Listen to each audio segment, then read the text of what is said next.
สวัสดีข้าพเจ้าชื่ออุดมชินศรีสนนท์เลขาคณะกรรมการการศึกษาธิการและแขวงมีความรู้สึกดีใจ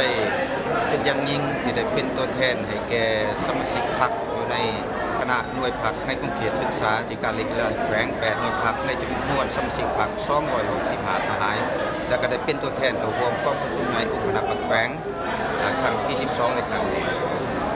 ในระยะ5 ปีผ่านมาภายใต้การชี้นำพาของเลขาคณะกรรมการแผนกศึกษาธิการและกีฬาแขวงรวมกับบรรดาคณะหน่วยพรรคก็ได้ชี้นำพาเวียกงานพัฒนาเวียกงานการศึกษาโดยเฉพาะในเร่งใส่การขยายตารางการศึกษาไปสู่เขตทางไกลสุดเล็กและสันปฐมให้ทั่วถึงจากนั้นก็ได้มีการปรับปรุงเรื่องพื้นฐานโครงสร้าง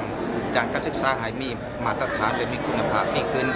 พร้อมกับสภาพแวดล้อมการเรียนการสอนให้มีความสวยสดงดงามจากนั้นก็ได้เน้นใช้การปรับปรุงคุณภาพการเรียนการสอนให้แก่นักเรียนประถมให้เป็นตาม3ลักษณะและหลักมูลของการศึกษาเพื่อให้เขาเจ้าได้เคลื่อนไว้ด้านคุณสมบัติศึกษาปัญญาศึกษาพละศึกษาศิลปะศึกษาและให้งานศึกษาในโรงเรียนเป็นปกติในแต่ละสุเรียนโดยเฉพาะมีการเคลื่อนไหวกิจกรรมนอกแข่งขันศิลปะกีฬาหรือประกอบส่วนช่วยชุมชนอื่นๆและจากนั้นก็ได้พัฒนาเรื่องฝีมือแห่งงานโดยเฉพาะกันเป็นโรงเรียนเทคนิควิชาชีพแบบชมแขวงกระตะปือเนาะได้สร้างฝีมือแห่งงานเพื่อรับใช้ให้แก่สังคมเนาะและก็การหาเลี้ยงชีพของพระเจ้าก็ถือว่าได้หลายเนาะใน5 ปีผ่านมาแต่จากนั้นก็เป็นการพัฒนาทรัพยากรมนุษย์ในระยะสั้นและระยะยาวก็เป็นได้ส่งนักศึกษาที่เรียนจบชั้นม .4 หรือม .7 ไปเรียนอยู่ภายในหรือต่างประเทศตามสาขาวิชาที่ต้องการอยู่ในตลาดแรงงานสังคมโดยเฉพาะเป็นที่ใส่แผนพัฒนาเศรษฐกิจสังคมเป็นหลักอันนั้นในยาหาพี่พันมาเนี่ยได้เห็นขึ้นในนั้นก็เห็นได้การสร้างสังคมนุษย์ก็ดีสังคมและต่อไปเนาะยิ่งใส่สภาพพื้นพิเศษหรือความเป็นจริงที่ว่าผ่านพื้นฐานด้าน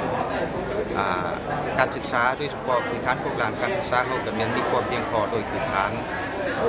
เขาจะได้เร่งใส่ปรับปรุงคุณภาพโดยเฉพาะในเขตใดที่มีความสะดวก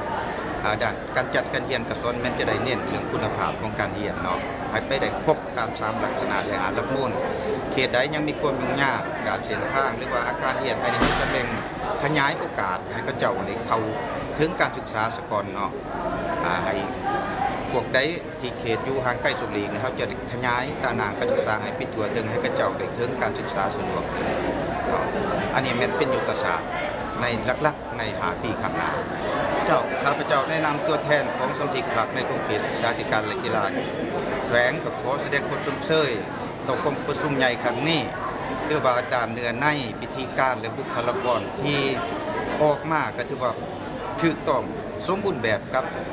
โครงสร้างหรือระบบการพัฒนาโครงจักรและการจัดตั้งถูกต้องตามแต่ละหากฐานพรรคและบรรดานาเวียที่เกี่ยวพันวิทยากิจการขอแสดงความชมเชยเป็นอย่างและก็ขอความเป็นเอกภาพนำคณะประจำพรรคแขวงเลขาพรรคแขวงก็คือบรรดาคณะบริหารงานพรรคแขวงอันนี้ขอเอกภาพในการปฏิบัติทิศทางร่วมในต่อไปเนาะขอขอบใจ